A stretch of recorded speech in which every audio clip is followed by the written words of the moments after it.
అమ్మ చెప్పండి, గత ప్రభుత్వం మేలా ఇప్పుడు ఇప్పుడు చంద్రబాబు గారి ప్రభుత్వం మేలా? ఏమని చెప్తావు అబ్బాయ? ఆయన ఉన్నప్పుడు అట్టే ఉంది, ఇప్పుడు అట్టే ఉంది. ఏదో చెప్పండి.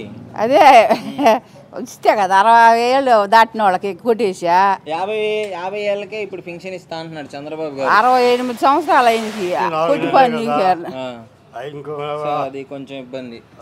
మరి ఈయన వచ్చిన తర్వాత ఏమన్నా మార్పు వచ్చి మీకు మంచి జరిగింది అనుకుంటున్నారా? ఏం మార్పు వచ్చింది? గ్యాస్లు వేసాడు, డబ్బులు అకౌంట్లో వేస్తాను అన్నాడు, మనం ఇచ్చేసుకుంటే. మరి మీరు అప్లై చేసుకొని ముందు డబ్బులు కడితే తర్వాత మీకు అకౌంట్లో పడుతుంది అన్నారు. పడిందా? పడలే. కొన్నారా? అసలు గ్యాస్ తీసుకున్నారా? వేపించి 4 రోజులు అయింది. 4 రోజులు అయింది, ఇంకా పడలే. ఏంటి మరి ఏమనిపిస్తుంది? అనిపించేది ఏముంది ప్రభుత్వం ఇంకా అంతేది. సరే, గతంలో జగన్ గారు ఉండేటప్పుడు ఏమైనా చేశాడా మీకు? ఏం చేయలేదయ్యా.